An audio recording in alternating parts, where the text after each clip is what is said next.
인간과 괴물 사이의 증오로 가득 찬 세계가 300년 동안 지속되어 왔습니다.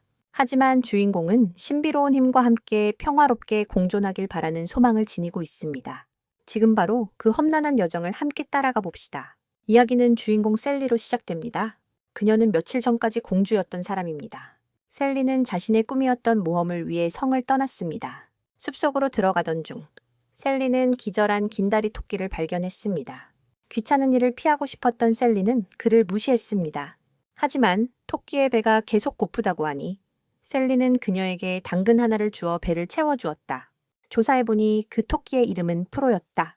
토끼를 도와준 후 셀리는 자신의 모험을 계속했다. 하지만 당근에 대한 보답으로 프로는 셀리를 따라가기로 결심했다.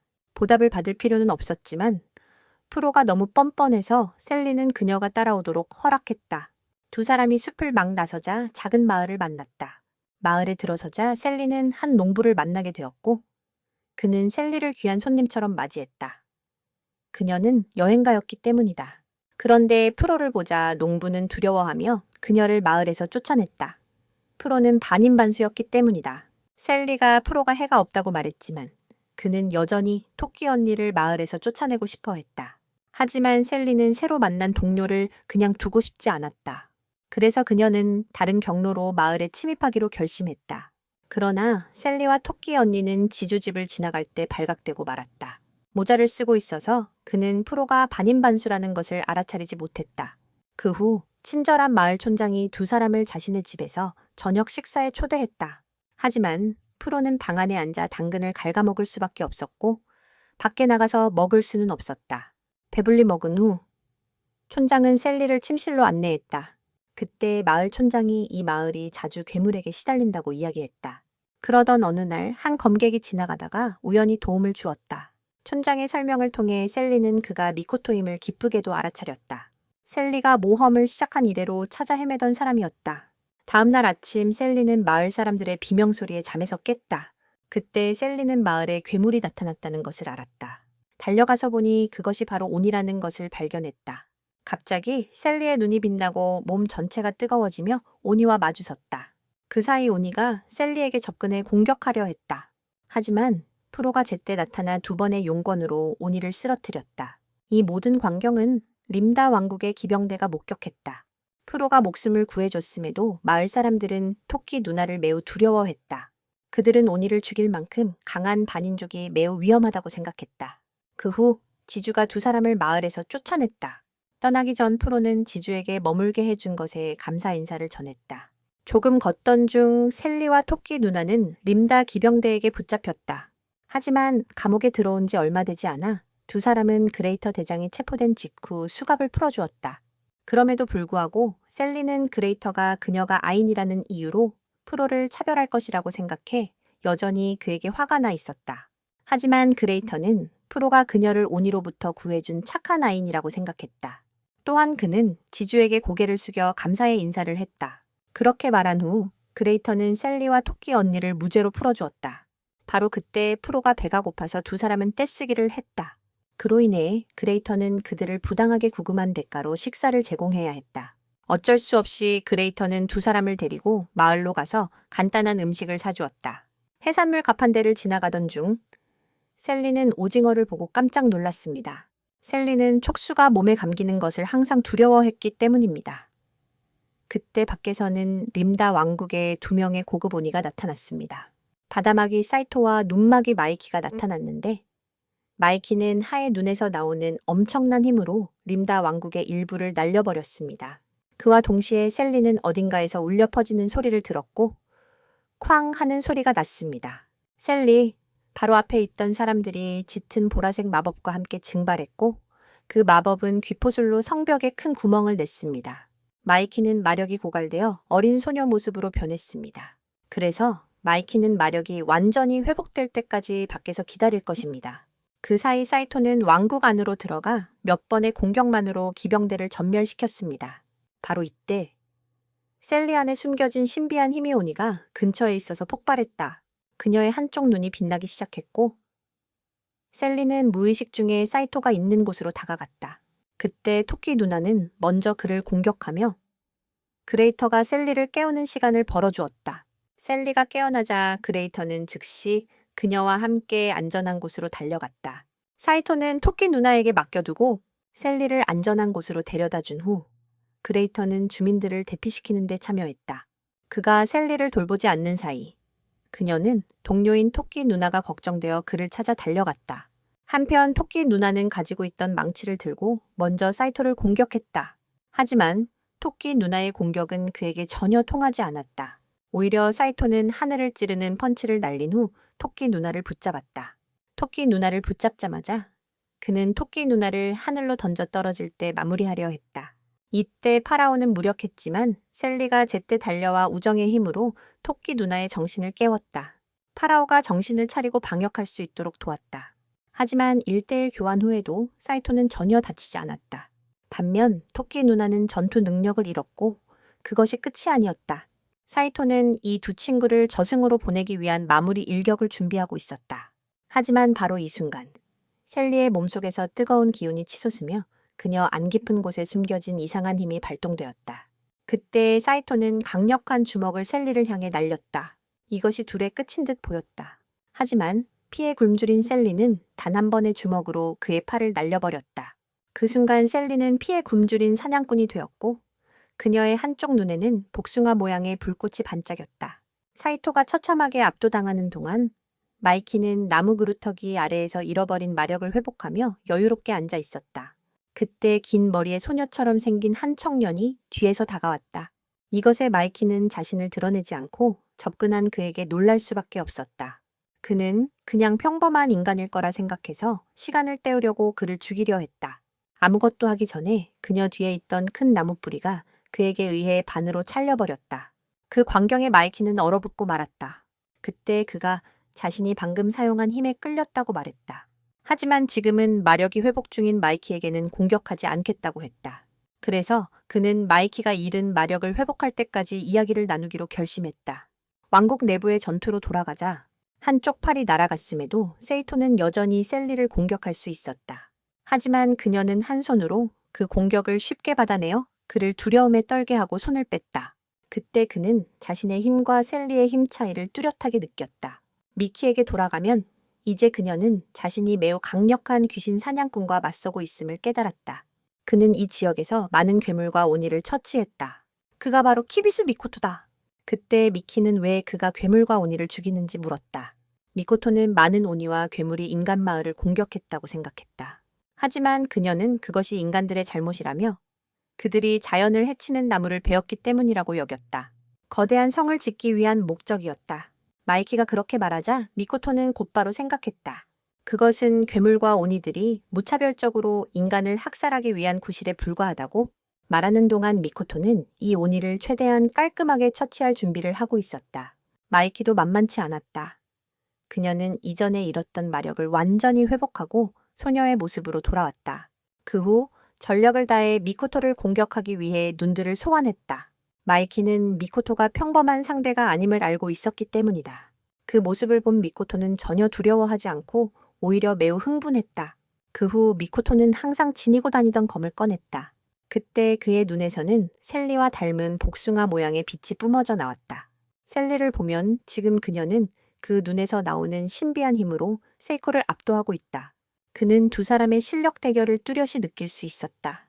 그래서 그는 자신의 모든 마력을 모아 셀리를 끝내려 했다. 즉시 엄청난 마력이 셀리를 향해 발사되어 림나 왕국의 일부를 휩쓸었다. 그 후 마이키는 동료의 기술에 끌려 전투에 집중하지 못했다. 미코토는 상대의 빈틈을 이용해 정확한 일격으로 마무리했다. 하지만 그녀는 선도수를 사용해 미코토의 검에서 오는 피해를 무효화했다. 동시에 한 개의 눈을 보내 지원군을 호출했다. 지원군이 올 때까지 마키는 그녀의 선도술로 자신을 막을 수 있다고 자신했다. 이를 본 미코토는 자신의 기식을 해방시켜 모든 눈을 파괴했고 마키는 더욱 두려워했다. 셀리의 전투로 돌아가면 이때 세이코는 필살 공격 후 마력이 고갈되었다. 그럼에도 불구하고 셀리는 무사히 아무 상처도 입지 않았다. 기력이 다 떨어져 셀리는 기본적인 한 번의 검격으로 그를 쉽게 끝냈다. 미코토에게 돌아가면 지금 마키는 오직 귀포만을 사용해 싸울 수 있다는 것을 알았다. 그래서 미코토는 제자리에 서서 마이키가 마력을 사용하는 폭탄을 쓸 수 있도록 했고 피하지 않도록 했다. 미코토는 검으로 발을 단단히 땅에 박았다. 망설임이 있었지만 메이코는 더 이상 선택의 여지가 없었다. 마력 폭탄을 사용해 미코토를 향해 쏘는 것뿐이었다. 그녀의 예상대로였다. 그 발사 후에도 미코토는 전혀 다치지 않았고 뒤에 있던 언덕은 큰 구멍이 뚫렸지만 그 후 메이코는 마력 고갈로 인해 바로 리리로 변신했다. 어린아이로 변했음에도 불구하고 미코토는 그녀를 용서할 생각이 없었다. 마이키를 거의 끝내려던 찰나 미코토는 자신의 고통스러운 과거를 떠올리며 단호하게 행동했다. 사일리로 돌아온 그녀는 지금 정상으로 돌아와 사토를 쓰러뜨리고 기절했다. 미코토가 마키를 살려준 게 정말 놀라웠다. 대신 그녀의 뿔을 잘라내고 눈을 제거했지. 마력을 잃어 평범한 사람이 된 그녀를 보며 미코토는 이제 오니의 힘을 잃은 그녀가 차라리 죽는 게 나을 거라 생각했다. 그때 미코토와 그의 말하는 개가 셀리의 기운을 감지했다. 셀리는 미코토가 전에 알던 사람이었지만 그는 그녀를 만나지 않고 떠나기로 결심했다. 셀리가 방에서 휴식을 취하는 동안 성 밖에는 그녀를 찾는 음흉한 자가 있었다. 깨어난 셀리는 아무것도 기억하지 못했지만 파렐과 그레이터가 그녀가 항상 허리에 차고 다니던 검으로 사이토를 물리쳤다고 전해주었다. 그 후 그레이터는 두 사람을 데리고 왕국의 감옥에 갇힌 한 소녀를 만나러 갔다. 그레이터가 성 밖 농민들로부터 들은 바에 따르면 이 소녀가 바로 성벽을 날려버린 오니야. 오니라면 이 소녀는 분명 처형당할 거야. 하지만 그레이터와 셀리에게는 너무 잔인한 일이었어. 분명 그냥 어린 소녀일 뿐이니까. 그래서 그레이터는 소녀를 두 사람에게 맡기고 깨어날 때까지 진술을 받을 생각이었어. 그레이터가 막 떠난 순간 토끼 언니가 소녀가 잠자는 척하는 걸 발견했어. 그때 소녀는 자신이 온이라고 주장했지만 셀리와 토끼 언니는 믿지 않았어. 소녀가 잡히기 전 미코토와 맞섰다고 말했을 때야 셀리는 그녀가 진짜 온이임을 믿었어. 그때 산 위에서는 강력한 귀신 하나가 분노를 품고 림다 왕국을 향해 다가오고 있었어. 그때 그 소녀는 자신과 같은 오니들이 처형당할 것이라는 사실에 매우 두려워했다. 그 소녀가 두려워하는 것을 보고 셀리와 토끼 누나는 탈옥하여 그녀를 처형 위기에서 구해주었다. 셀리의 탈주 소식은 곧바로 그레이터의 귀에 들어갔다. 그는 즉시 말을 타고 쫓아가 모두에게 도망가지 말라고 권했다. 하지만 토끼 누나가 그레이터가 말을 타고 쫓아가려 할 때 다른 병사가 준 말을 타고 있던 그를 쓰러뜨렸다. 갑자기 어디선가 거대한 마력이 림다 왕국을 휩쓸며 그가 평생 헌신한 왕국을 눈앞에서 말살해 그를 절망에 빠뜨렸다. 셀리가 이끄는 불안정한 특공대로 돌아가면 왕국 림다가 극강의 오니에게 파괴된 이후로 팀원들은 떠돌이 생활을 해왔다. 이제 그레이터는 팀을 부양하기 위해 상금이 걸린 대회에 참가해야 한다. 하지만 세 사람 모두 이 전투들이 너무 지루하다고 느껴 다른 곳으로 떠났다. 그때 셀리는 그레이터가 돈 때문에 싸움에 참여했다고 생각하며 자본객의 목숨을 판다고 여겼다. 하지만 토끼 파렐 누나는 그것이 한 남자의 명예 때문이라고 말했다. 왕국 전체가 눈앞에서 사라진 사건 뒤에는 그가 사랑하는 사람들을 지키기 위해 힘을 갖고자 하는 결의의 불꽃이 그 안에 피어올랐다고 했다. 그룹이 이야기하고 있을 때 긴 머리를 한 소년의 모습이 대기실 사람들 사이를 스치듯 지나갔다. 셀리는 즉시 그가 미코토임을 알아차리고 그를 쫓았다. 그 후 두 사람은 오랜만에 다시 만났다. 재회하자마자 미코토는 셀리에게 생수를 한 잔 대접했다. 그 전에 미코토는 밀리아라는 수녀에게 엄청난 한 끼를 사줬기 때문에 지금 그의 가방에는 별로 남아있지 않았다. 미코토가 쓴 돈을 보상하기 위해 현재 밀리아 수녀는 돈을 벌기 위해 무술대회에 참가하고 있다. 이때 밀리아는 상대를 쉽게 제압했다. 그럼에도 불구하고 밀리아는 오니의 본래 마력을 잃었다고 불만을 느끼고 있었다. 그날 밤 폐허가 된 유적지에서 고위 오니인 수메라지가 나타났다. 그는 한 하급 오니의 보고를 듣고 있었는데 그 보고는 머리카락을 잡지 못했다는 내용이었다. 그 머리카락의 주인공이 바로 미코토였다. 그때 한 작은 소녀가 끼어들어 하급 오니를 불쾌하게 만들었다. 하지만 그 소녀의 진짜 정체가 퇴마신 기우세리노라는 것을 알고 하급 오니는 겁을 먹었다. 하지만 퇴마신은 그를 아기처럼 어깨에 업혀가고 싶어 했다. 그 후 일행은 약속 장소에 모여 제6큐 72회의 백규의 회의를 열었다.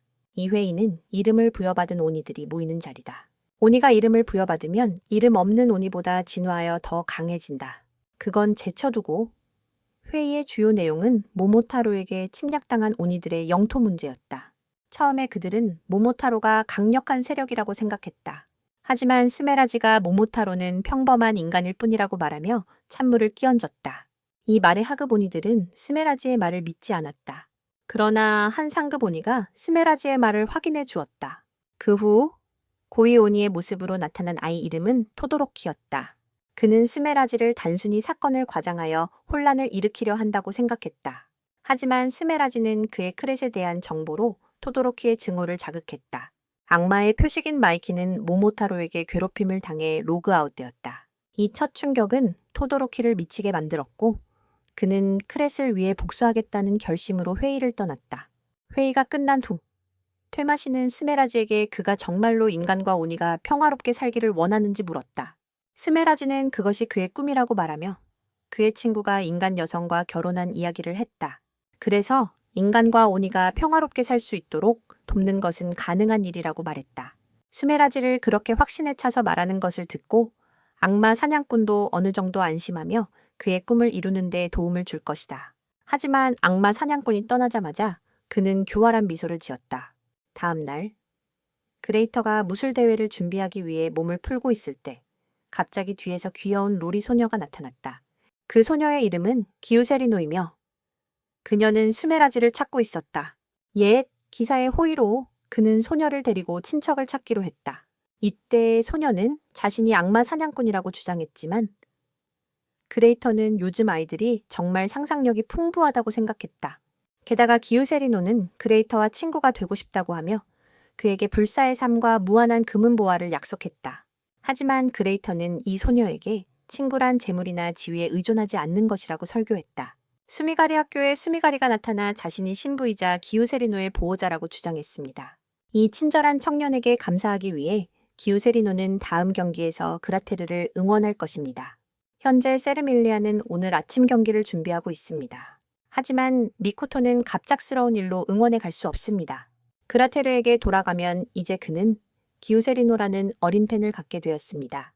경기가 시작되면서 환호 소리와 함께 셀리는 경기장 밖에서 수미가리를 만났고 그는 자신이 셀리의 동료라고 주장했습니다. 상대방이 자신의 말을 이해하지 못하자 수미가리는 그녀와 함께 오니와 인간이 평화롭게 살 수 있는 세상을 만들고 싶다고 말했습니다.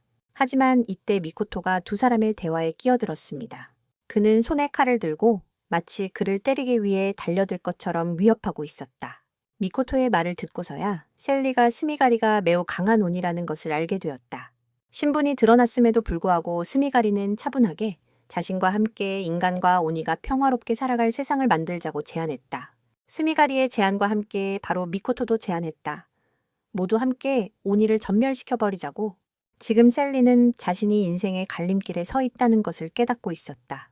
한쪽은 친구이고 다른 한쪽은 삶의 이상이었으며 그녀는 어느 쪽을 선택해야 할지 몰랐다. 미코토가 셀리를 처음 만났던 날, 그녀가 아직 공주였던 그 날로 돌아가는 것이다. 낯선 나라에 막 발을 들였을 때 미코토는 그곳의 공주를 만났다. 현재 셀리는 모험을 원해서 자신의 경비병들로부터 도망치고 있습니다. 이런 일은 매일 일어나는 일이라 경비병들은 정해진 시간에 셀리와 함께 달리게 됩니다. 앞에 미코토가 보이자 셀리는 그에게 도움을 요청하여 경비병들에게 잡히지 않으려 했습니다. 셀리가 도망친 순간 두 명의 경비병이 도착했습니다. 누군가 서 있는 것을 보고 두 경비병은 미코토에게 물어보았고 그를 여행 중인 소녀로 오해했습니다. 미코토의 귀여운 모습과 순수한 눈빛을 보고 한 젊은 경비병은 부끄러워했습니다. 이 기회에 두 경비병은 금발 소녀를 찾고 있다고 말했습니다. 경비병들이 셀리와 숨바꼭질을 하고 있다는 것을 알게 된 미코토는 그들을 다른 곳으로 유인했습니다. 두 경비병이 다른 곳으로 달려가자 셀리는 그가 여행자라는 사실에 매우 호기심이 생겼다. 자신과 같은 뜻을 가진 사람을 만났다는 것을 깨달았다. 그래서 셀리는 자신이 이곳의 공주임을 소개하며 그를 함께 놀러가자고 유도했다. 도움을 준 데 대한 보답으로 셀리는 그에게 호두빵을 한 개 대접했다. 셀리는 매우 신나서 미코토를 데리고 이 왕국을 탐험하러 산책을 나갔다. 셀리가 가는 곳마다 사람들과 집집마다 그녀를 맞이했는데 마치 이 왕국의 살아있는 아이돌 같았다. 그 모습을 본 미코토는 이 왕국의 평화로움에 깊이 감탄했다. 그는 공주인 그녀가 경비병의 호위 없이도 밖에 다닐 수 있다는 사실에 놀라워했다. 이 왕국이 매우 평화롭다는 것을 충분히 말해준다. 해산물 가게를 지나칠 때 셀리는 도망치듯이 발을 뺏었다. 그 이유는 문어들이 꿈틀거리고 있었기 때문이다. 셀리는 그 문어에게 자신의 몸이 그 촉수로 감겨지는 장면을 떠올렸다. 그날 밤 셀리는 미코토를 자신의 성으로 데려가 하룻밤을 재워주었다. 뿐만 아니라 셀리는 미코토를 위해 화려한 저녁 식사를 준비했다. 미코토가 놀란 가운데 셀리는 그가 식사를 한다면 자신의 여행 이야기를 들려주어야 한다고 말했다. 미코토는 자신의 여행이 별로 특별하지 않다고 느꼈다. 하지만 셀리는 이 지루한 시골을 떠나 외부 세계를 탐험하고 싶다고 말했다. 반면 미코토는 이 나라가 정말 훌륭하다고 느꼈다. 삶은 평화롭고 음식은 풍부하다. 무엇보다도 이곳 사람들은 매우 친절하다. 미코토의 말을 듣고 셀리는 실망감을 느꼈다. 어쨌든 셀리는 정말로 여행을 하고 싶었다. 이야기가 여기까지 오자 셀리는 방으로 돌아갔다. 이때 왕국 밖에는 매우 위험해 보이는 2명의 오니가 나타났다. 다음 날 아침, 셀리는 미코토가 옷을 갈아입고 있을 때 그의 방에 들어갔다. 그 모습을 보고 그녀는 재빨리 미코토의 지도를 확인하며 그의 지도가 공항처럼 평평하다고 평했다. 이때서야 미코토는 자신이 남자라고 말했다. 셀리는 남자인 그가 자신보다 훨씬 날씬하고 예쁘다는 사실에 크게 충격을 받았다. 셀리가 미코토의 몸매에 감탄하는 사이 2사람은 의자에 걸려 넘어졌다. 로맨틱 코미디 애니메이션처럼 셀리는 거대한 가슴으로 미코토에게 넘어졌다. 옷을 갈아입은 후 셀리는 그를 데리고 성 주변을 산책했다. 이 기회를 이용해 그녀는 계속해서 함께 여행 가자고 졸랐다. 셀리는 너처럼 허약한 사람이 혼자 여행할 수 있다면 자신도 할 수 있다고 생각했어. 하지만 미코토는 내 여행이 매우 위험하다고 경고했어. 운이 나쁘면 목숨을 잃을 수도 있다고. 그때 왕국의 궁전에 한 신비한 손님이 나타났어. 왕은 그가 누구인지 알지 못했지. 그래서 그는 모자를 벗고 오니의 뿔을 드러냈어. 그 모습을 본 병사들과 왕은 매우 놀랐어. 그는 이 왕국을 차지하러 온 거였어. 하지만 그는 이 왕국을 정복하는 대신 왕에게 한 가지 요구를 했다. 그는 이 나라의 모든 지역이 주변의 70명의 오니에게 30명의 사람을 제물로 바쳐야 한다고 원했다. 오니라는 이름이 왕에 대한 불경스러움으로 들리자 한 용감한 병사가 그의 목을 위협하기 위해 칼을 들었다. 하지만 그는 그 병사의 목을 가볍게 베어버렸고 왕은 두려움에 떨었다. 그 후 그는 오만하게 떠났다. 궁전을 나서자마자 그는 미코토와 셀리가 함께 산책하는 모습을 발견했다. 하지만 미코토를 보자마자 그는 극심한 두려움을 느끼고 이 나라를 침략할 계획을 취소하기로 결심했다. 아주 빠르게 도망쳤지만 그는 미코토와 같은 오니 사냥꾼의 시야에서 벗어날 수 없었다. 너는 즉시 그를 쫓아갔고 그 때문에 셀리는 무슨 일이 일어나고 있는지 이해하지 못했다. 셀리의 아버지는 대신들과 함께 오니들을 상대할 계획을 논의하고 있었는데 그때 셀리가 나타났다. 딸의 안전이 걱정되어 오니들이 왕국을 공격하기 전에 셀리가 항상 원하던 여행을 허락해 그녀를 왕국 밖으로 보내기로 결정했다. 갑자기 경비병들이 대량의 오니가 성문 앞에 서 있다는 보고를 했고 호기심이 생긴 셀리는 달려가서 멀리 서 있는 오니들을 보았다. 그녀의 몸에는 이상하게 뜨거운 느낌이 들었다. 셀리는 경비병들의 만류를 무시하고 오니들을 자세히 보기 위해 가까이 달려가고 싶어 했다. 그 사이 늙은 악마는 왕국을 탈출해 부하들과 합류했다. 그는 최근 대량의 오니를 제거한 자가 성 안에 있으니 가능한 한 멀리 도망치라고 즉시 명령했다. 마침 그때 무리 중 가장 키 크고 건장한 악마가 노악마가 말한 사람이 뒤에 서 있는 것을 알아챘다. 미코토가 따라잡은 것을 보고 노악마는 몹시 두려워했다. 그런데도 그 건장한 악마는 두려워하지 않고 앞으로 나와 미코토와 맞섰다. 셀리는 성문 밖으로 달려나와 미코토가 복숭아 모양의 완장을 차고 난 후 그 악마의 팔을 베어내는 장면을 목격했다. 바로 그때 미코토가 멀리 있는 악마들을 향해 학살을 시작했다. 마지막으로 남은 그 건장한 악마에게 미코토는 조용히 그의 목을 베어 셀리를 크게 놀라게 했다. 그녀의 눈에는 정의를 집행하는 장면이 평소 생각했던 것보다 훨씬 무서워 보였다. 갑자기 어디선가 미코토의 짐을 지고 흰 개 한 마리가 나타나 그와 함께 이 땅을 떠나는 모습을 보고 셀리는 뜻밖의 상황에 놀랐다. 그 모습을 보고 그녀도 그를 따라 여행을 떠나기로 했다. 하지만 피투성이의 악취가 나는 오니들의 시체가 그녀가 이 지루한 시골을 떠나는 걸 막았다. 미코토가 떠난 지 벌써 한 달이 지났다. 그때부터 그녀는 자신의 결정을 후회해왔다. 오늘 셀리는 아버지의 작업실에 와서 오늘부터 여행을 시작하기로 결심했다. 아버지 앞에서 그녀는 칼을 들고 평소에 묶던 귀여운 양갈래에 머리를 단호하게 잘랐다. 딸이 성장하고 강해진 모습을 본 아버지는 더 이상 그녀를 막지 않았다. 떠나기 전 아버지는 딸에게 무사히 길을 걷길 기원하며 셀리에게 용기를 북돋아 주었다. 어느 한적한 골목길에서 한 여자가 퇴근 후 누군가 자신을 뒤에서 지켜보고 있다는 느낌을 받았다. 뒤를 돌아보니 고양이밖에 없어서 안도의 한숨을 내쉬었다. 하지만 그 직후 그녀는 흡혈귀에게 피를 빨리기 전까지 공포에 질려 소리를 질렀다. 다음 날 셀리는 3명의 친구와 함께 앞의 마을로 휴식을 취하러 가고 있었다. 그러나 레이터는 국경에서 친절한 군인에게 최근 마을에서 흡혈귀가 나타났다는 경고를 받았다. 그 마을이 휴식을 취할 곳이라는 것을 깨달은 셀리는 그곳에 들어가기보다는 캠핑을 가고 싶어 했다. 레이터는 흡혈귀의 목표가 젊고 싱싱한 소녀들이지 그녀가 아니라고 말했다. 말이 끝나자마자 그의 이빨은 가을 낙엽처럼 빠졌다. 마을에 들어온 지 얼마 되지 않아 이곳 사람들은 그들을 차별하기 시작했다. 이곳 사람들은 프로 같은 아인종을 차별하는 것으로 유명하다. 친구가 무시당하는 걸 본 셀리는 그들과 한판 붙고 싶었지만 라이더가 말렸다. 온이인 마이키에게 프로를 차별하는 것은 이곳 사람들에게 꽤 불쾌한 일이었다. 게다가 셀리가 아무 행동도 하지 않자 마이키는 답답해했다. 바로 그때 라이더가 모두가 며칠 머물 수 있는 집을 찾았다. 하지만 아인종인 프로는 우회해야만 그 집에 들어갈 수 있었다. 레이탈과 방을 구하는 동안 프로는 마이키와 함께 모자 가게에 갔습니다.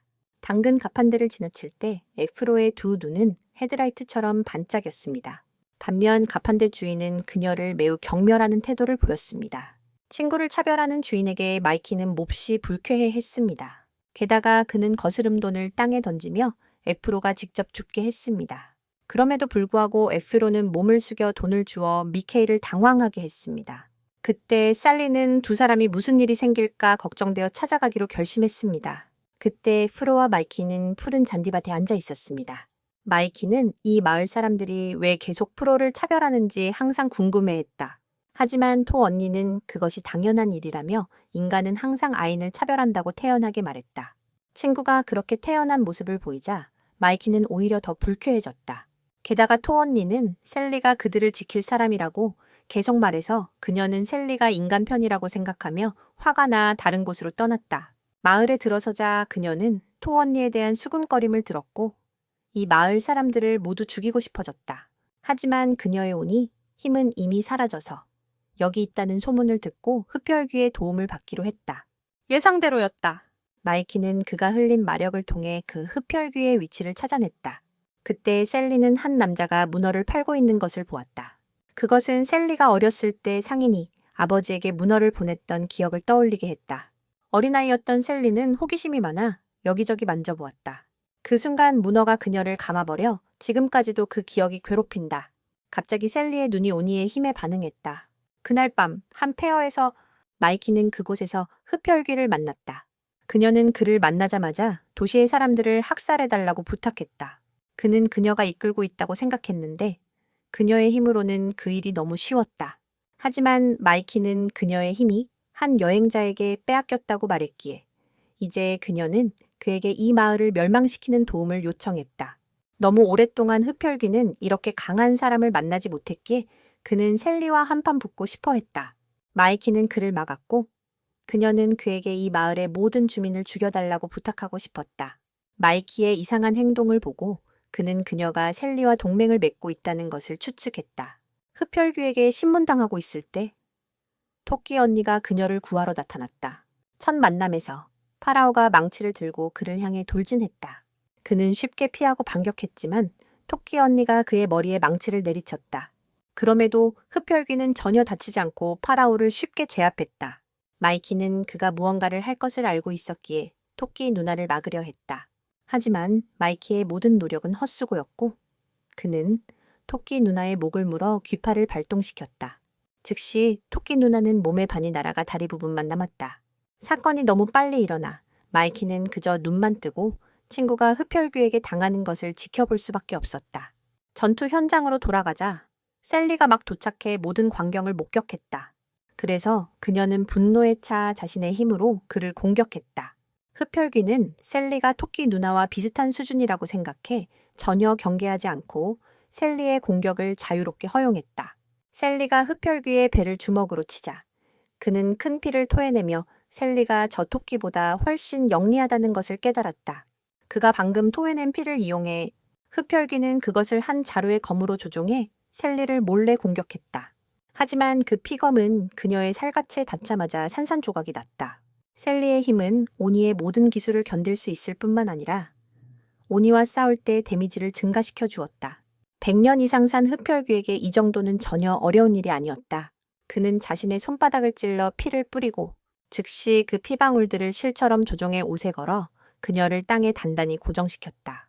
셀리가 내 옷을 찢어도 찢지 말아야 할 부분이 있어서 빠져나갈 수 없었다. 셀리는 무력하게 그가 귀파포 기술을 펼쳐 자신을 끝내는 모습을 지켜볼 수밖에 없었다.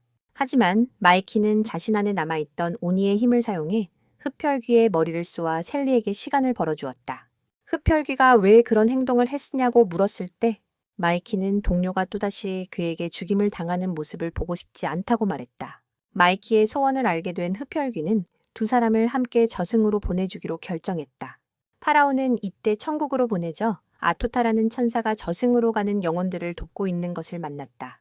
그녀가 바로 파라오의 절친이며 이것이 토끼 누나가 두 번째로 환생하는 순간이었다. 친구가 이렇게 힘들어하는 모습을 보고 아토타는 그녀에게 천국에 남아있으라고 조언했다. 하지만 토끼 언니는 동료들이 기다리고 있어서 원하지 않았다. 파라오의 마음을 이해한 아토타는 그녀를 다시 부활시켰고 파라오에게 흡혈귀와의 전투를 준비할 수 있도록 약간의 힘을 부여하는 것도 잊지 않았다. 갑자기 파라오의 두 쌍의 다리가 일어났고 토끼 언니는 다시 전장에 나타났다. 게다가 이때 파라오는 미친 토끼 모드로 전환했다. 그 후 토끼 언니는 흡혈귀의 공격을 쉽게 무효화했다. 그 순간 토끼 언니는 흡혈귀의 뒤로 순간이동하여 심장을 찔러 죽였다. 하지만 파라오도 아토타가 부여한 힘을 사용하느라 지쳐서 쓰러졌다. 셀리는 그의 피해 사슬에서 벗어난 것에 매우 놀랐다. 흡혈귀는 더 이상 피를 조종할 수 없다고 설명했다. 소금을 팔러 가기 전에 그는 마이키의 삶을 매우 부러워한다고 말했다. 마이키는 뿔과 오니의 본능을 잃었기 때문에 인간과 잘 어울려 살 수 있었다. 하지만 지금의 그에게 죽는 것은 마치 하늘이 준 선물과 같아서 죽으면 고인이 된 아내를 다시 만날 수 있다. 흡혈귀는 그의 뿔이 송곳니이기 때문에 인간이 그를 온이로 알 수 없다고 말했다. 그래서 고대부터 흡혈귀는 인간 사회에 섞여 살았다. 그 과정에서 그는 한 여자를 만나 단 한 눈에 사랑에 빠졌다. 그때부터 두 사람은 정말 행복하게 살았다. 그런데 어느 날 그가 실수로 청혼하는 중에 아내를 물어 죽이고 말았다. 이야기가 여기까지 오자 흡혈귀는 마지막 숨을 거두었다. 다음 날 아침 토끼 누나는 막 깨어나자마자 아토타가 옆에 앉아 있는 것을 보고 자신이 다시 천계에 올라간 줄 알았다.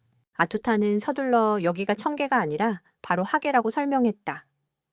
파로가 착각한 것처럼 아토타는 파로가 전투 후 기절했을 때 동료들이 그녀를 집으로 데려갔다고 말했다. 마침 해가 막 떠서 마이키와 셀리는 당근을 사러 시장에 갔다. 그레이터는 방 밖에서 경비를 서서 낯선 사람이 들어오지 못하게 하고 있었다. 아토타는 파로아가 착한 동료들을 만나서 기뻐했다. 아토타가 인간계로 내려온 이유는 파로아가 원래 모습으로 돌아가도록 돕기 위해서였다. 지금 모습은 그녀에게 불편을 줄 것이기 때문이다. 토끼 누나가 눈을 감는 순간 아토타가 주문을 외워 악마의 날개와 용안이 사라졌다. 학교 안에서 그레이터가 누군가 대화하는 소리를 듣고 들어왔지만 파로아가 아직 자고 있어서 잘못 들은 줄 알았다. 셀리는 당근을 사러 가고 있었고 마이키는 왜 토끼 누나에게 약을 사주지 않느냐고 궁금해했다. 셀리는 해마 악마와의 싸움 후 파로아가 약 없이 당근만 먹어도 상처가 완전히 회복된다고 말했다. 그녀가 옛 동료를 죽였다는 이야기를 듣고 마이키는 셀리를 매우 미워했다. 셀리는 오니만 죽였을 뿐 파로아를 차별하는 자들에겐 신경 쓰지 않았기 때문이다. 셀리는 당시 해마 악마가 림다 왕국 주민들에게 해를 끼쳤기 때문에 그를 죽인 것을 후회하지 않는다고 말했다. 하지만 두 사람이 상점 앞에서 싸우고 있어서 주인이 그들을 다른 곳으로 쫓아냈다. 마이키가 어제 한 악마와 함께 있었던 아이라는 것을 알아차린 그는 그녀가 악마와 함께 다닌 것에 대해 비난을 잊지 않았다. 그는 악마를 짐승보다 못한 존재라고 말하며 고기를 얻을 수 없다고 했다. 마이키는 그가 파라오를 차별하는 것을 듣고 매우 화가 났지만 아무것도 할 수 없었다. 갑자기 셀리가 그에게 주먹을 날려 얼굴이 엉망이 되었다. 셀리의 행동에 마이키는 매우 놀랐다. 그때 아토타가 천국을 산책하던 중 흡혈귀의 영혼을 발견했다. 아토타는 그에게 저 세상으로 가라고 했지만 흡혈귀는 자신의 시체를 마지막으로 보고 싶어 했다. 이때 셀리는 그에게 아이나인을 친구로 삼는 법을 가르쳐 주었고 미키와 함께 떠났다. 셀리가 파라오를 이렇게 보호하는 모습을 보며 그녀가 인종차별 없이 공정한 사람이라는 것을 깨달았다. 셀리를 오해했다는 것을 알게 된 미키는 증오를 거두기로 했다. 셀리는 사람의 얼굴을 때린 것에 대해 후회하고 있었다. 적어도 그를 때린 후. 셀리는 미키가 방금 행동에 매우 만족하는 모습을 보고 꽤 기뻤다. 미키는 온이이기 때문에 그녀에게 파라오 같은 아이는 동족과 다를 바가 없었다. 차별적인 사고를 가진 자들에게 이런 교훈을 주는 것은 미키에게 어느 정도 위안이 될 것이다. 흡혈귀는 자신의 몸이 300년 이상 함께 해온 마지막 순간을 바라보고 있었다. 아토타가 그를 저승으로 보내려 할 때 흡혈귀는 자신을 죽인 토끼가 바로 천사였다는 것을 알게 되었다. 흡혈귀가 미키 세계에서 사라지는 순간 미키도 무언가를 느꼈다. 그 사이 셀리는 언니 토끼에게 최대한 빨리 회복할 수 있도록 당근을 많이 먹게 했다. 셀리는 여행을 가고 싶어 했고 방에만 있고 싶지 않았다. 하지만 미키는 경비병들이 순찰 중인 것 같다고 말했다. 왜냐하면 셀리가 무고한 사람을 때린 적이 있기 때문이다.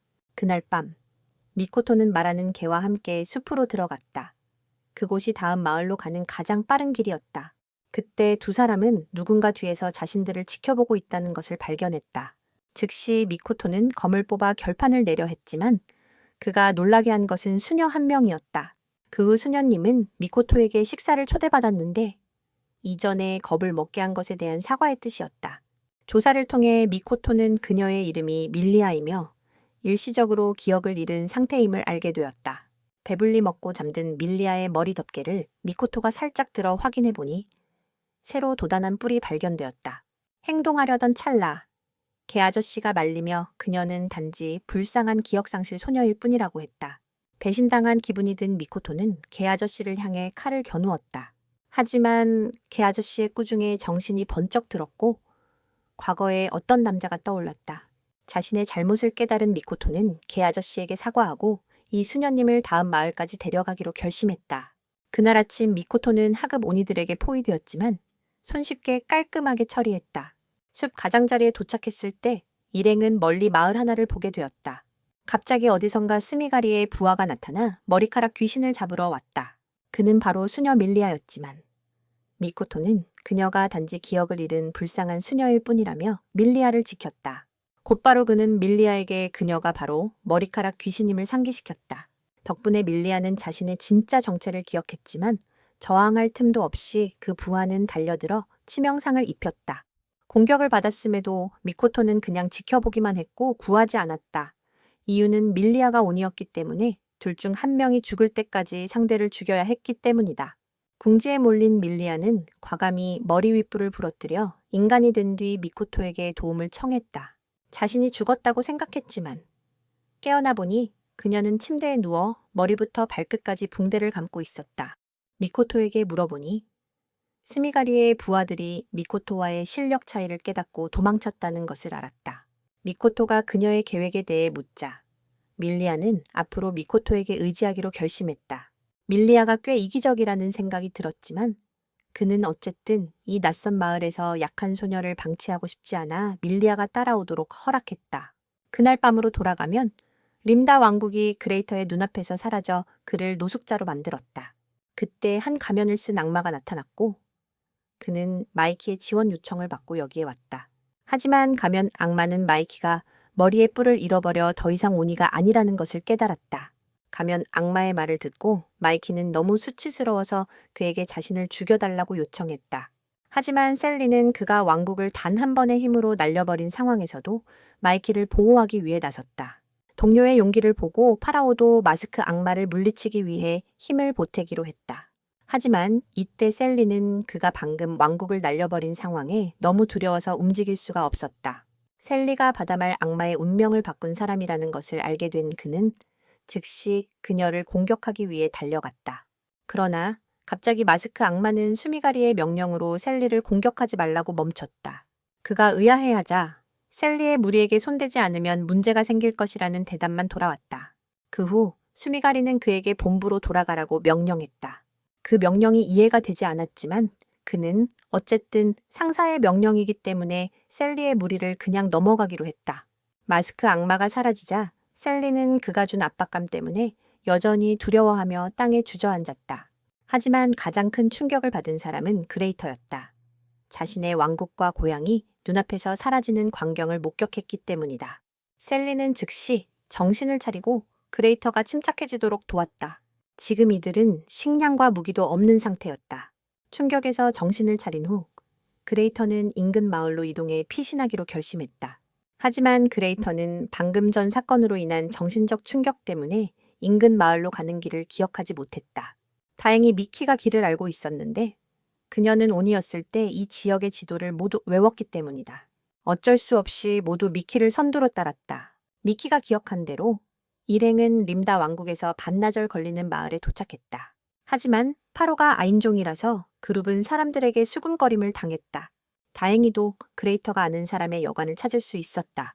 그는 아인종을 좋아하지 않았지만 그레이터가 보증을 서서 방을 빌려주는 것을 허락했다. 임시로 머물 곳이 생기자 식량만 부족해 그레이터는 셀리에게 남은 적은 돈을 주어 음식을 사오게 했다. 셀리가 떠나자 그는 지금까지 모두 앞에서 강한 척했던 진짜 속마음을 드러냈다.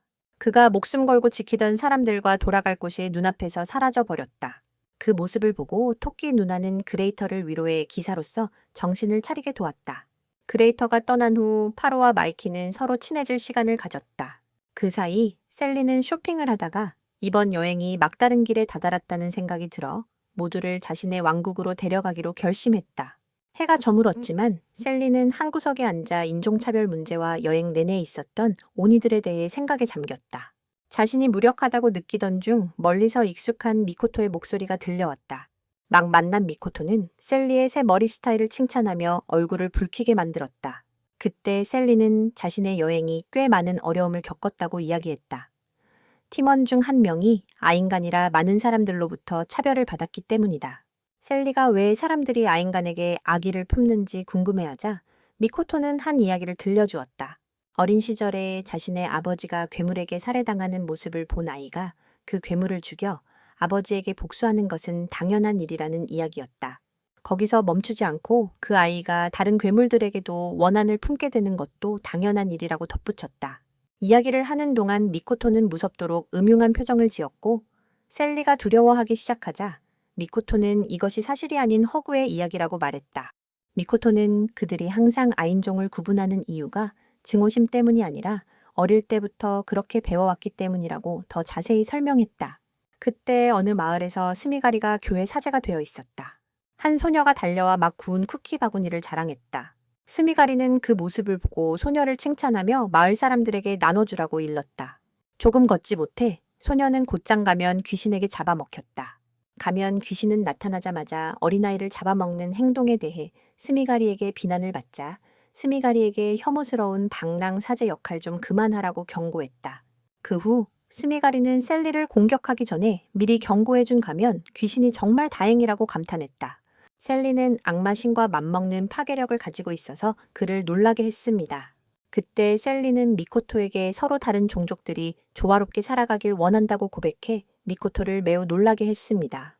미코토가 이 세상에 그녀와 같은 생각을 가진 사람은 없다고 말했지만 셀리는 세상을 바꾸겠다는 결심을 했습니다. 그때부터 셀리는 여행의 목적을 찾았습니다. 멤버 수를 늘리기 위해 셀리는 미코토에게 자신의 팀에 합류하자고 제안했지만 미코토는 혼자 여행하고 싶다며 즉시 거절했습니다. 거절한 후 미코토는 그 개와 함께 떠났습니다. 그는 셀리가 여행을 시작한 이후로 많이 변했다고 털어놓았습니다. 그는 셀리가 처음 만났을 때처럼 자신을 따라오겠다고 할 줄 알았습니다. 그런데 셀리가 너를 그녀의 팀에 초대해서 미코토가 정말 일찍 떠난 거야. 그렇지 않았다면 너는 마음을 다잡지 못하고 셀리의 요청을 받아들였을 거야. 그동안 그라이터는 림나 왕국에서 살아남은 한 소년을 만났어. 그 소년은 왕국이 멸망하기 전 그의 부하인 베네시아. 셀리가 여관으로 돌아왔을 때 그 소년에 대해 매우 놀랐어.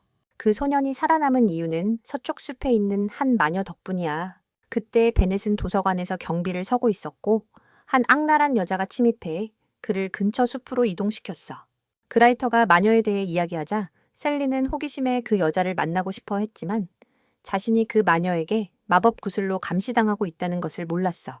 그날 밤 마이키는 근처 숲에서 스미가리를 만났습니다. 그가 이곳에 온 이유는 마이키가 정말 인간 편으로 돌아섰는지 확인하기 위해서였습니다. 마이키가 부인했지만 그의 모습만 봐도 스미가리는 마이키가 진심으로 인간과 공존하고 싶어 한다는 것을 알 수 있었습니다. 마이키의 상황을 파악한 후 그는 어둠 속으로 사라졌습니다. 다음 날 아침, 밀리아는 누군가를 제거하기 위해 스미가리를 만나러 갔습니다. 그레이터가 이끄는 셀리 일행은 어느 숲속 거대한 나무로 된 집으로 향했습니다. 마코토와 스미가리의 두 가지 선택으로 돌아갑니다. 하지만 셀리는 단호하게 마코토의 길을 따르기로 결정했습니다. 그녀는 너의 길을 따라가더라도 인종들이 서로 조화롭게 살 수 있도록 돕는 꿈을 포기하지 않겠다고 말했다. 셀리가 자신을 따라오지만 자신이 가장 싫어하는 길을 선택했다는 것을 알게 된 그는 그 자리에서 셀리를 거절하고 다른 곳으로 떠났다. 그 모습을 본 스미가리는 그녀에게 따라가서 서로를 더 이해할 수 있도록 하라고 조언했다. 미코토를 따라잡았을 때 그녀는 자신이 그의 이상과 반대되는 길을 선택했지만 그와 함께 모험하고 싶다는 마음은 진심이라고 설명했다. 말을 마치자마자 미코토가 돌아서서 그녀를 날카로운 눈빛으로 노려보아 셀리는 본능적으로 두려움을 느꼈다. 미코토는 자신이 아버지가 괴물에게 살해당하는 것을 목격한 소년의 이야기를 그녀에게 들려준 적이 있다고 언급했다. 그는 자신이 괴물과 오니를 증오하며 만나게 되면 그들을 처치할 것이라고 말했다. 하지만 아무리 많은 생명을 처치하더라도 그는 결코 외면하지 않을 것이다. 그렇게 오니나 괴물을 만나면 너는 예외 없이 그들을 처치할 거야. 이때 셀리는 만약 그녀가 친밀하게 지내고 오니 옆에 서 있다면 너는 무엇을 할 건지 물었다. 미코토는 대답하지 않고 그녀를 바라보며 멍한 표정과 섬뜩한 미소로 셀리를 꽤 놀라게 했다. 하지만 성문에서 큰 폭발음이 두 사람의 대화를 가로막았다. 그곳에는 4마리의 고급 오니가 나타났고 그중 가장 두드러진 것은 전기 악마 토도로키와 카오수, 그리고 독수리 악마가 왕국 공격에 직접 참여할 것이다. 마지막으로는 전투에 참여하지 않고 성문 밖에 배치된 잠자는 악마가 있었다. 셀리의 힘이 갑자기 폭발했고 미코토도 오니가 도시를 공격하고 있다는 것을 알고 그들과의 전투에 참여했다. 경기장 대기실에서 한 병사가 뛰어들어와 왕국이 오니의 공격을 받고 있다고 알렸다. 그래서 왕국은 오니를 처치할 수 있는 병사에게 500금화를 보상으로 걸었다. 그레이터는 가난했지만 오니를 죽이는 것이 꽤 힘들다는 것을 알고 혼란을 이용해 도망쳤다. 경기장을 떠나자마자 그레이터는 이전에 자신이 쓰러뜨린 한 전사와 마주쳤다. 그 전사는 돈을 벌기 위해 오니를 사냥하겠다고 했지만 그레이터는 그에게 포기하라고 조언했다. 인간은 오니와 싸울 수 없다고. 그레이터의 말이 일리가 있다고 생각한 전사는 가족과 함께 집으로 돌아가기로 결심했다. 그러나 갑자기 눈부신 빛과 함께 큰 폭발음이 들렸고 그 순간 전사는 번개에 맞아 소금을 팔게 되었다. 이 사건의 원인은 다름 아닌 토도로키 전기 악마였고 소녀는 그레이터를 모모타로로 착각했다. 파라오의 집안에서 마이키와 함께 천둥 소리를 들었지만 오늘은 하늘이 맑고 아름답게 청명했다. 나쁜 일이 일어나지 않도록 마이키는 자신의 악마의 눈으로 상황을 살펴보았고 도시 안에 무려 3마리의 오니가 나타났고 특히 그레이터가 가장 강력한 오니와 대치하고 있다는 것을 알게 되었다. 그때 셀리는 왜 오니들이 여기 공격하는지 계속 고민하고 있었고 그러던 중 스미가리가 뒤에서 나타났다. 그는 단지 무슨 일이 일어나고 있는지 보러 왔다고 말했다. 셀리는 그가 고위급 악마라는 것을 알고 있었기 때문에 그에게 난동을 부리는 오니들을 처치해달라고 부탁했지만 스미가리는 네가 미코토와 손을 잡았는데 왜 내가 도와야 하냐고 말했다. 그는 또한 그레이터가 무리 중 가장 강력한 악마와 대치하고 있다는 사실을 알려주어 그녀를 매우 걱정하게 만들었다. 그가 그녀를 쉽게 보내줄 생각이 없다는 것은 명백했다. 그레이터는 이 오니 소년이 번개를 조종할 수 있다는 것을 깨달았다. 그래서 공격을 받았을 때 그는 날개로 검을 막아내는 데 쉽게 성공했다.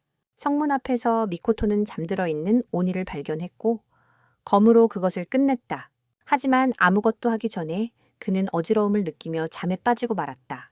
그 사이 마이키와 토끼 누나는 그레이터를 찾기 위해 각자 흩어졌다.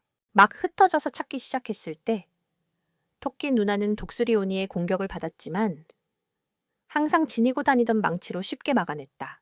셀리는 다른 선택지가 없어서 그레이터를 찾기 위해 스미가리를 공격하기로 결심했다. 셀리와 달리 그레이터는 자신이 전기 오니와 상대가 안 된다는 걸 깨닫고 골목으로 도망쳤다.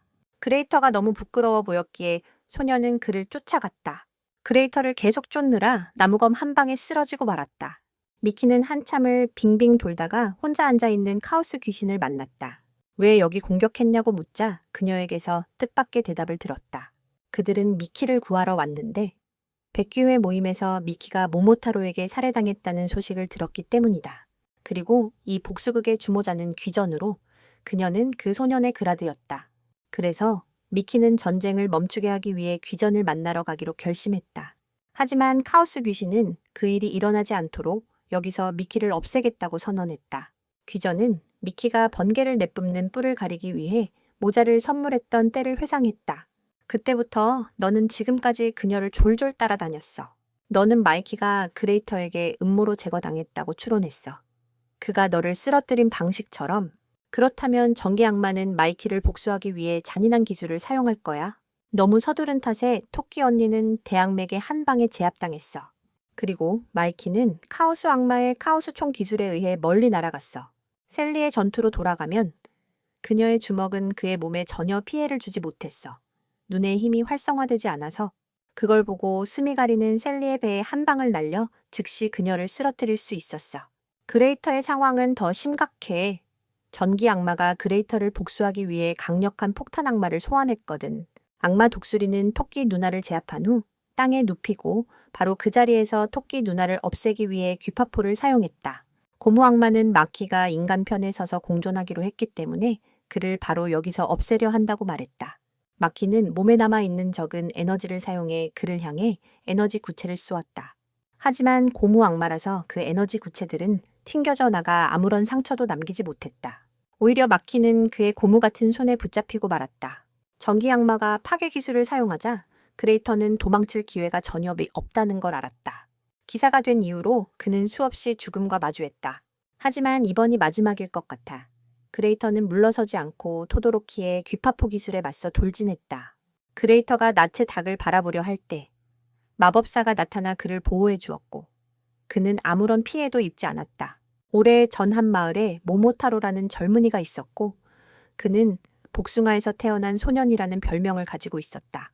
오늘 그는 양부모의 품을 떠나 생부모를 찾으러 떠난다. 떠나기 전에 양어머니는 그에게 단팥빵을 주었고 양아버지는 그를 방어하기 위해 귀한 검을 주었다. 가는 길에 모모타로는 불쌍한 흰개를 만나 그의 단팥빵을 주었다. 먹고 나서 그 개는 모모타로에게 감사의 인사를 하여 그를 놀라게 했다. 그 개는 이상한 초능력을 가지고 있었기 때문에 동족에게 차별받고 인간에게 쫓기고 있었다. 그래서 그는 모모타로와 함께 가고 싶다고 허락을 구했다. 어차피 그는 주인이 없는 떠돌이 개일 뿐이었다. 모모타로는 두 사람이 한 마을에서 쉬고 있을 때 자신이 부모를 찾고 있다고 말하며 왜 그들이 자신을 복숭에 넣고 떠내려 보냈는지 이유를 묻고 싶다고 했다. 그때 마을에 오니가 나타나 많은 마을 사람들을 생으로 잡아먹었다. 한 소녀는 너무 두려워서 땅에 주저앉아 도망칠 수가 없었다.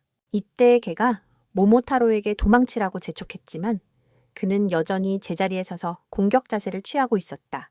모모타로는 떨고 있었지만 그 불쌍한 아이를 버릴 생각은 없었다. 오니가 그 소년을 잡아먹으려 할 때 모모타로는 그 오니의 주의를 끌었다. 그 모습을 본 오니는 모모타로를 향해 주먹을 휘둘렀다. 위험한 순간에 그는 본능적으로 한 손을 들어 공격을 막았다. 너가 공격을 받은 후에 눕게 될 줄 알았지만 신기하게도 오니의 손이 모모타로에 의해 막혔다. 지금 그의 눈에서는 복숭아 모양의 빛이 발산되고 있다. 모모타로는 그 빛 덕분에 힘이 증가하고 단 한 번의 깔끔한 검으로 오니를 쓰러뜨렸다. 도움을 주고 싶다는 마음으로. 그래서 모모타로는 사람들을 도와주느라 부모를 찾는 목적을 잊어버렸다. 오니의 혈통을 끝내기 위해서. 모모타로는 개와 함께 배를 타고 오니의 봉어지로 갔다. 오니의 우두머리를 처치하기 위해 오니가시마라는 섬으로. 전투에서 모모타로는 혼자서 오니 무리를 쓸어버리고 오니의 우두머리를 중상 입혔습니다. 그는 항복하기로 결심하고 이 나라를 떠나겠다고 약속했습니다. 하지만 떠나기 전에 그는 자신이 패배한 후에 귀신이 나타날 것이라고 경고했습니다. 고국으로 돌아오자 사람들은 그를 영웅으로 칭송했습니다. 하지만 귀신이라고 불리는 존재에 대한 걱정 때문에 모모타로는 주변 사람들에게 피해를 주지 않기 위해 깊은 숲속에 숨어 지냈습니다. 그렇게 하루하루 시간이 흐르고 걔는 모모타로가 예전처럼 즐겁지 않다는 것을 깨달았습니다. 혼자 사는 삶이 너무 외로웠기 때문입니다. 그러던 어느 날 인간의 모습을 한 귀신이 모모타로를 찾아왔습니다. 그는 인간의 모습을 하고 있기 때문에 아무도 알아차리지 못하고 마을에서 살 수 있었다고 후회하며 이야기했습니다. 더군다나 그는 아내를 맞이하고 둘은 첫 아들을 가졌습니다. 하지만 오니의 본성이 드러나면서 그는 아내를 먹어버리고 말았습니다. 그는 두려움에 떨며 머리를 조아리고 모모타로에게 자신을 구해달라고 간청했습니다. 모모타로는 잠시 망설였지만 결국 그를 즉시 처형했습니다. 다음 날 모모타로와 걔는 그 남자가 살았던 마을에 도착했습니다. 그때 그는 멀리서 마을 사람들이 한 소년을 나무에 묶고 계속해서 신체적 폭력을 가하는 모습을 보았습니다. 즉시 모모타로는 마을 사람들의 행동을 막고 소년을 풀어주었습니다. 한 여인의 이야기로 보아 이 아이는 분명 그 남자의 자식입니다. 그때 마을 사람들이 오니에게 살해된 가족의 일원인 소년을 끌고 왔어요. 그럼에도 불구하고 모모타로는 그 소년을 구해 입양했고 마을 사람들은 깜짝 놀랐어요. 비록 모모타로는 오니를 증오하지만 이처럼 무고한 생명을 구하지 않는다면 그건 악마일 뿐입니다. 그 밤 미코토는 모모타로의 집으로 데려가졌어요. 아버지처럼 미코토도 모모타로에게 자신을 처형해 달라고 했어요. 자신이 너무 두려워서 살기 싫다고 했거든요. 하지만 모모타로는 복수하지 않고 죽는다면 그건 잘못된 결정이라고 말했어요. 그는 자신이 어젯밤에 소년의 아버지를 죽였다고 인정하고 칼을 땅에 꽂으며 소년에게 아버지를 위해 복수하라고 요청했어요. 고인이 된 아버지와의 추억과 마을 사람들이 온이라고 해서 때렸던 기억을 떠올리며 미코토는 즉시 칼을 들고 분노에 차서 모모타로의 머리를 내리쳤어요. 그럼에도 불구하고 모모타로는 미코토를 해치지 않겠다고 다짐하며 미코토는 두려움에 떨었다. 하지만 그는 미코토에게 해를 끼칠 생각이 없었고 그를 키우겠다고 약속했다. 그때가 되면 그는 아버지를 위해 복수할 만큼 강해질 것이다. 그날 밤 걔는 모모타로에게 왜 미코토의 아버지가 자발적으로 자신의 목숨을 바쳤다는 사실을 말하지 않는지 물었다. 모모타로 같은 사람은 부모를 잃고 마을 사람들의 증오를 받아야 하는 소년의 모습을 상상할 수 없었다. 그래서 그는 그런 일이 일어나는 것을 지켜볼 수 없었다. 그래서 그는 사실을 왜곡함으로써 자신이 한 일에 책임지기로 결심했다. 그리고 그 모든 것을 미코토가 엿듣고 있었다. 두 사람은 함께 평화롭고 행복하게 살게 되었다. 모모타로는 집안의 주요 일을 책임지면서 미코토에게 혼자서 살아갈 수 있는 필요한 기술을 가르치는 수탉처럼 변했다. 그리고 바로 그때 악마신 노레부가와 그의 부하들이 나타났다. 모모타로는 악마신이 나타났다는 것을 알고 그날 밤 미코토에게 검을 주었다. 그 후 미코토에게 모모타로를 아이렌으로 변신시켜 성년식을 완수하라고 요청했다. 하지만 이전과는 달리 미코토는 모모타로에게 복수할 생각 없이 도망쳤다. 그 후 모모타로는 미코토가 숲 가장자리에 혼자 앉아 있는 것을 발견했다. 소녀는 여기서 영원히 살고 싶다고 말했지만 모모타로는 그에게 모험을 떠나 자신을 받아줄 사람을 찾으라고 조언했다. 그 후 모모타로는 미코토에게 슬프거나 화가 나더라도 항상 미소를 지으라고 약속했다. もしできるならノコタロウは命をかけて君を守るだろう。一賀ミコトは直感を頼りに森へと走った。途中で N が現れて彼を家に帰すように追い払った。救援の収穫を無視してミコトは突き進んだ。その行動太郎は鬼神にはどれ、獅子を奪われていた。それでも元太郎は酸を加え、ケジの顔に地代立ちをキャツんだ。しかし、東太郎は無責を引き取り、ミコトは彼を見つけた。目の前の光景にショックを受けながらも、その時のノコ太郎は거짓이を浮かべていた。 떠나기 전에 모모타로는 미코토에게 자신의 검과 힘을 넘겨주었다. 멀리서 귀신신이 미코토를 끝장내기 위해 거대한 힘을 쏘아 올렸다. 하지만 미코토는 아무렇지 않게 순간이동해 귀신신에게 다가가 그의 팔을 빼앗았다. 그리고 단호한 일격으로 귀신신을 끝장냈다. 감정이 북받쳐 미코토의 온이 뿔이 튀어나왔지만 그는 단호하게 그것을 꺾으며 모든 온의를 없애겠다는 결심을 다졌다. 현실로 돌아와서 세르밀리아가 귀신의 잠에 빠져 기절한 그를 등에 업고 있었다. 전투 현장으로 돌아가면 서쪽 숲의 마녀 위니가 그레이터의 전투를 가로막았다. 두 사람은 한때 동료였기에 그녀가 방금 나타나 그를 구한 것이다. 옛 동료가 나무검을 들고 있는 것을 보고 위니는 청해의 보물인 검을 그에게 건네주기 위해 나타났다. 천사 파렐이 사용했던 검이다. 익숙한 이름에 그레이터는 궁금해했지만 위니는 더 이상 설명하지 않았다. 악마 사냥꾼도 그 검 앞에서는 지붕 위에서조차 두려워했다. 부하가 평범한 검이라고만 생각했지만 악마 사냥꾼은 그 검을 매우 위험하다고 평가했다. 만물을 베는 검을 그레이터에게 건네준 후 그녀는 한쪽으로 물러나 그가 실력을 보여주도록 했다. 그레이터가 너무 거만해 보이자 토도로키 귀전사는 번개검을 꺼내 그에게 달려들었다. 그때 토끼 언니 파렐은 민주 독수리의 귀파포 공격을 막고 움직이지 못했다. 하지만 그레이터의 안전을 걱정한 토끼 누나는 우정의 힘과 미친 토끼 모두를 발동시켰다. 토끼 누나가 귀포탄을 맞고도 살아남는 것을 보고 게다가 이렇게 강력한 모습까지 갖추자 독수리 귀신은 싸움도 전에 겁을 먹었다. 즉시 토끼 누나는 돌진해의 몇 번의 기본 공격만으로 독수리 귀신을 쓰러뜨렸다. 하지만 그 힘을 사용한 탓에 프레이는 기진맥진에 기절하고 말았다. 한편 마이키는 고무 귀신에게 궁지에 몰려 도망치려 애쓰고 있었다. 쉽게 이길 줄 알고 달려들어 마이키를 주먹으로 치려 했지만 그의 손이 뒤에 있는 벽에 걸리고 말았다. 그 틈을 타 마이키는 에너지 구슬을 사용해 그의 배를 쐈다. 뒤에 벽이 있어 몸을 움츠릴 수 없었기에 그는 에너지 구슬의 공격을 그대로 맞았다. 이때 셀리는 눈에 힘을 쓸 수 없었지만 끝까지 싸우기로 결심했다. 하지만 스미가리는 그녀가 너무 강력한 힘을 가졌다는 이유로 항복했다. 그 후 그는 셀리에게 길을 양보하고 그레이터를 구하러 갔다. 스미가리의 행동에 다소 놀랐지만 셀리는 의문을 품지 않고 그레이터를 찾으러 달려갔다. 떠나기 전 그녀는 그와 함께 인간과 오니가 평화롭게 공존하는 세상을 만들자고 초대의 말을 남겼다. 그레이터는 그의 검이 토도로키 귀전사의 전기 검을 베어버릴 수 있어 토도로키 귀전사를 극도로 혼란에 빠뜨렸다. 키라토와 함께했던 즐거운 행복을 기억하며 악마 전기가 정신을 되찾고 그레이터를 끝내기 위해 악마 폭죽을 소환했다.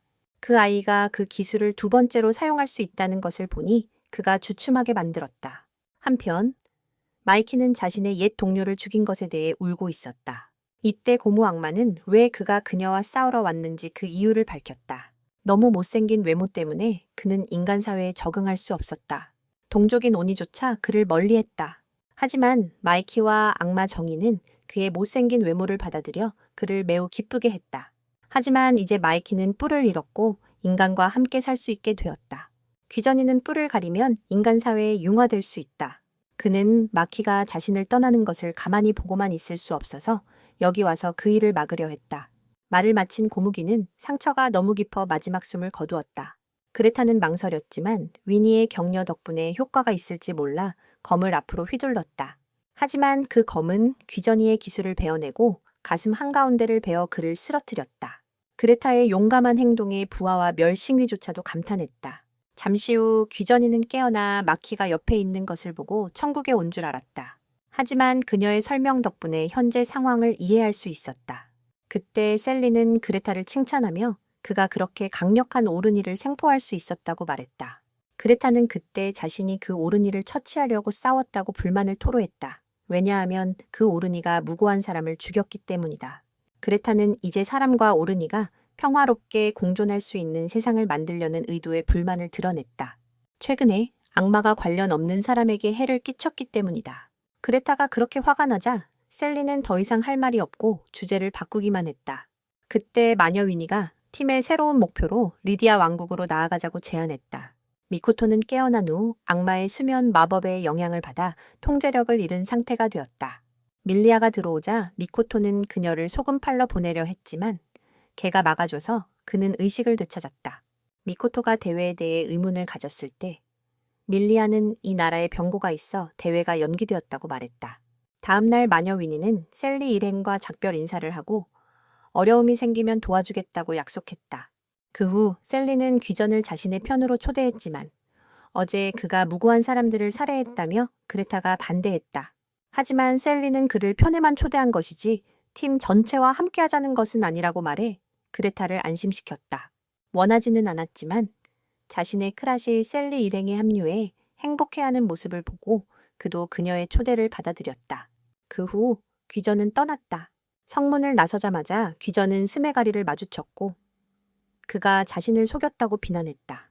하지만 스메가리는 고무귀신과 독수리 귀신이 자신에게 속아 헛되이 목숨을 잃었다는 귀전의 말에도 태연했다. 그 후 스메가리는 아켄으로 코스프레를 하고 귀신의 전당을 뚫고 주먹을 날려 그를 도넛처럼 만들어버렸다. 그는 더 이상 그가 이용할 가치가 없었기 때문이다. 그 후 스메가리는 어떤 목적을 가지고 셀리 일행과 함께 리디아 왕국으로 향했다. 셀리가 마녀 위니를 만나고 싶어 했기에 그레타는 그녀의 뜻에 따라 일행을 그녀의 집으로 데려갔다. 그곳에서 두 사람이 들어간 곳은 거대한 나무 안에 지어진 집이었다. 갑자기 위니가 셀리 뒤에서 나타나 그녀를 놀라게 했다. 막 만난 사이임에도 위니는 일행의 정체를 간파했다. 특히 셀리는 신매 필적하는 힘을 품고 있었기 때문이다. 그레타와 위니의 이전 관계를 이용해 셀리는 마녀에게 마법 사용법을 가르쳐 달라고 요구했다. 그 일은 제쳐두고 위니는 도서관에서 책을 읽고 있을 때 우연히 강력한 에너지가 다가오는 것을 느꼈다고 말했다. 그곳에 있어서 자연스럽게 목숨을 구했다. 위니가 구하려는 의도는 아니었지만 그레타가 진심으로 고개 숙여 감사하자 마녀는 얼굴이 빨개졌다. 셀리는 두 사람 사이에 끼어들어 위니에게 마법을 가르쳐 달라고 요구했다. 위니도 그 모습을 보고 조건을 내걸며 도와주기로 했다. 급속 마법 수업 한 번에 100만 동. 셀리는 즉시 그레텍의 100배로 부풀린 얼굴로 탱크 갑옷값을 요구했지만 그레타도 돈이 많지 않아 실패했다. 부자처럼 놀 수 없다고 생각한 셀리는 결국 그레텍에 검술을 가르쳐 달라고 부탁했다. 그는 한 푼도 받지 않고 기꺼이 그녀를 가르쳐 주기로 했다. 두 사람이 대련을 시작하기 전 그레타의 부하가 그가 왕국에서 가장 강한 기사임을 경고했다. 그럼에도 불구하고 나는 아무도 두려워하지 않고 그레텍에 공격을 퍼부었다. 그녀의 모든 공격은 그레타의 뛰어난 검술 앞에서 무용지물이었다. 팀이 셀리와 스승의 훈련에 집중하는 동안 마이키는 그녀의 마법의 눈을 사용해 그레타와 셀리의 마력을 측정했다. 마이키는 셀리에게 흐르는 마력이 그가 본 누구보다도 강렬하고 격렬하다는 사실에 놀랐다. 한참 훈련을 마치자 날이 어두워졌고 모두 어디로 가야 할지 몰랐다. 그 모습을 본 위니는 그룹 모두를 자신의 집에서 하룻밤 재우기로 했다. 그룹이 위니의 집에 들어서자마자 그녀는 그레타를 끌어당겨 무언가를 보여주었다. 그날 밤 위니가 술을 마시고 있을 때 토끼 누나가 나타났다. 이것은 300년 만에 두 친구가 만나는 순간이었다. 그 시간 동안 괴물들은 곳곳에 번식했고 인간과 반인족 사이에 충돌이 일어났다. 파로는 천사의 힘을 포기하고 토끼가 되어 방랑 생활을 선택했다. 파로가 위니를 찾은 이유는 셀리에게 마법을 가르쳐 달라는 부탁 때문이었다. 위니는 셀리에게 가르치기로 동의했지만 수업료는 무료가 아니라고 했다. 다음 날 아침 위니는 토끼 누나에게 셀리를 위해 운동을 시작해달라고 부탁했고 셀리는 운동장 15바퀴를 달렸다. 달리기를 마친 후 그레타는 셀리를 자신의 검술 연습에 끌고 가서 검으로 그레타의 몸에 닿기만 하면 승리한다고 말했다. 셀리는 검을 잡자마자 폭풍처럼 그레타를 공격했고 그레타는 간신히 방어할 수 있었다. 어젯밤 위니가 보여준 것을 떠올리며 그것은 셀리가 괴물로 변해 해마 악마를 잔인하게 학살하는 장면이었다. 그레타는 그 생각에 무심코 셀리를 공격했지만 침착함을 유지하며 셀리의 다리를 걸어 그녀를 넘어뜨렸다. 그레타가 셀리를 걱정하는 모습을 보며 그녀는 그레타의 할아버지가 자신을 그렇게 보호해 주셨던 것을 떠올렸다. 갑자기 숲속에서 두 엘프 부족장과 랑족 부족장이 나타났다. 두 사람은 숲속의 나무 악마를 물리치기 위해 위니에게 숲의 봉인을 해제해달라고 부탁했다. 위니는 셀리의 팀도 함께 참여하는 조건으로 동의했다. 곧바로 위니는 숲의 봉인 해제 작업에 착수했다. 셀리가 물어보려 하자 탕랑족 족장이 막았다. 위니가 해제 중인 봉인은 바로 앞에 짙게 낀 안개층이었다. 탕랑족 족장은 어제 이웃나라가 오니에게 단 한밤 만에 멸망당했다며 이번 임무가 필수적이라고 말했다. 셀리는 그 말을 듣고 탕랑족 족장이 좋은 사람이라고 칭찬해 그를 부끄럽게 만들었다. 기다리는 동안 그레이터는 엘프 족장에게 탕랑족보다 적은 전사수에 대해 의문을 제기했다.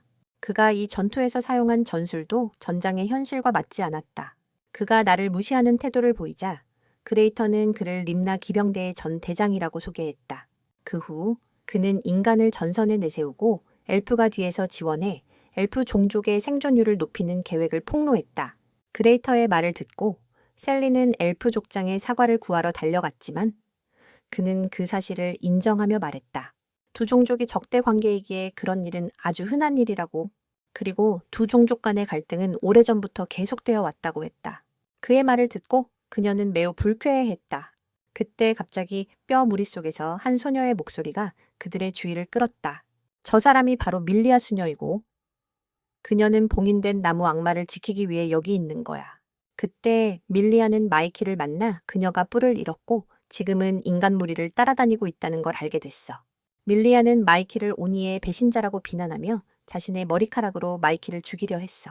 하지만 토끼 누나가 제때 대응해 마이키를 구했지.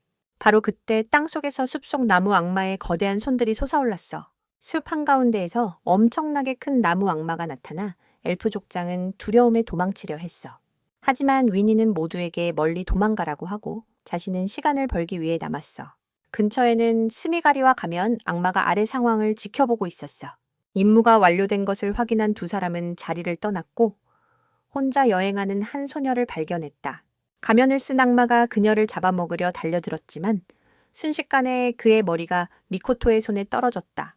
그 엄청난 힘을 본 스미가리의 아버지조차도 두려워했다. 네가 바로 귀살 사냥꾼 미코토라는 걸 알게 된 스미가리는 신이 정말 무심하다고 생각했다. 그가 미코토와 맞서게 둘 줄은. 그라이터의 지휘 능력 덕분에 모두가 정신을 차리고 생사를 건 전투를 준비했다. 하지만 전투가 막 시작되려는 순간 셀리는 종족들이 평화롭게 공존하기를 바라는 마음을 떠올리며 모두에게 전투를 멈추고 화해하라고 명령했다. 셀리의 말에 현장에 있던 사람들뿐 아니라 나무 악마조차도 놀라움을 감추지 못했다. 그 후 그는 나뭇가지를 이용해 셀리를 제압하며 인간과 오니가 화해하는 일은 불가능하다고 말했다. 왜냐하면 오니는 인간의 증오심에서 태어났기 때문이다. 그래서 태어날 때부터 오니는 인간에 대한 증오를 품고 있었고 셀리는 인간과 오니가 서로 대화하려 노력하면 모든 일이 화해될 수 있다고 고집스럽게 말했다. 나무 귀신은 이 아이의 머리가 망가졌다고 생각해 나뭇가지를 더욱 꽉 쥐어 셀리를 바로 여기서 죽이려 했다. 친구가 위기에 처한 것을 보고 토끼 언니가 셀리를 도우려 했지만 셀밀리아가 길을 막아 그녀와 어쩔 수 없이 맞서게 되었다. 스미가리와 이야기하던 중 미코토는 가면 귀신의 머리가 아직 살아있다는 사실에 당황했다. 그래서 스미가리가 그에게 가면 귀신을 끝내는 방법을 알려주었다. 검을 들고 연습하려던 순간 스미가리가 엄청난 속도로 그의 뒤로 순간이동해 미코토는 경계하지 않을 수 없었다. 미코토는 즉시 스미가리의 목을 요구하며 검으로 그를 공격했다. 하지만 그는 세 손가락으로 그 예리한 검을 쉽게 받아냈다. 그는 살인을 그다지 좋아하지 않는다고 말했다. 그리고 미코토가 인간인지 오니인지 진짜 정체를 의심했다. 나무 귀신의 말에 분노한 셀리는 내면 깊은 곳에 숨겨진 무서운 힘을 발동시켰다. 즉시 셀리는 나무 귀신의 속박에서 벗어났다. 그 모습을 본 위니는 달려와 안부를 물었고 셀리가 그 힘을 제어하는 것을 보고 안심했다. 나무 귀신의 소나귀에서 벗어나자 셀리는 온몸이 국수처럼 풀어질 것 같은 느낌을 받았다. 하지만 위니는 셀리에게 전투는 이제 시작일 뿐이니 버텨보라고 격려했다. 지금 이 순간 셀리의 마음속에는 오니들을 전멸시키고 싶은 욕망만 가득했다. 그래서 셀리가 밀리아를 바라보았을 때 그녀는 셀리의 시선에 영혼이 짓눌리는 듯한 느낌을 받았다. 나무 귀신은 그것을 보고 그녀가 무슨 생각을 하는지 알았다. 그는 덧붙여 그녀가 모든 오니를 멸망시킬 수 있는 힘을 가지고 있다고 말했다. 그래서 인간과 오니가 평화롭게 공존하는 것은 불가능하다고 했다. 그리고 만약 인간과 오니가 함께 살길 원한다면 셀리가 이 세상에서 사라져야 한다고 제안했다. 하지만 셀리는 쉽게 조종당하지 않았다. 이때 윈니도 셀리가 온니 전부를 파괴할 수 있는 힘을 지니고 있음을 인정했다. 그 사실을 알고 셀리는 화해 요청을 철회하고 대신 밀리아와 나무 귀신에게 화해하라는 명령을 내렸다. 동시에 스미가리는 인간과 온니가 함께 공존할 수 있는 세상에 대한 생각을 공유했다. 하지만 밀리아는 아름다운 세상에 대한 생각이 너무 허황되다며 셀리의 머리카락으로 공격했다. 셀리는 기꺼이 맞서며 밀리아가 강철보다 단단하다고 주장한 머리카락을 쉽게 빠져나가자 밀리아는 무슨 일이 일어난 건지 이해하지 못했다. 그때 셀리가 달려들어 밀리아를 빠르게 쓰러뜨렸다. 그 모습을 보고 그는 밀리아가 인간의 일격도 견디지 못하는 약자라고 비난했다. 그래서 그는 자신의 가지 하나를 사용해 밀리아를 제거하려 했지만 셀리가 그 공격을 파괴해 실패했다. 지금까지도 나무 악마는 셀리가 말한 진리를 이해하지 못하고 있다. 그래서 그녀는 속도를 높여 그에게 돌진하며 원펀치로 마무리 공격을 날렸다. 전투가 끝난 후 엘프와 인간 두 부족 모두 셀리가 숲 전체를 대재앙에서 구해준 것에 깊이 감사했다. 그 드문 기회를 틈타 밀리아는 아무도 눈치채지 못하는 사이에 도망쳤다. 그날 밤 두 부족이 나무 악마에 대한 승리를 축하하며 술을 마시는 동안 마이키는 조용히 스미가리와 연락해 셀리가 그 힘을 각성한 이후 상황을 보고했다. 이 기회에 스미가리는 미코토가 일으킨 일로 인해 가면 악마가 이제 머리만 남았다는 사실도 잊지 않고 전했다. 더 놀라운 것은 그와 미코토가 평화로운 인간과 오니의 세계에 대해 논의했을 뿐 어떤 전투도 벌이지 않았다는 것이다. 다음 날 셀리는 어제 싸우느라 힘을 많이 써서 멍한 상태로 깨어났다.